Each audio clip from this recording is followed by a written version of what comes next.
วันนี้จะมาสอนเรื่องการอ่านภาษาบาลีภาษาบาลีนั้นมีพยัญชนะอยู่33ตัวอ่านออกเสียงง่ายๆตามเสียงของภาษาลาวดังต่อไปนี้กอไก่ขอไข่คอควาย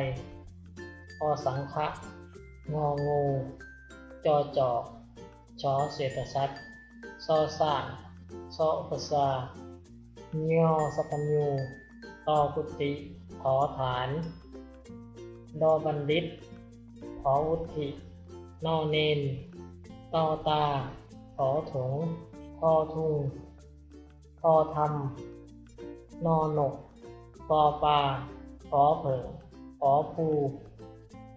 ขอไข่พอภูพอพระขวา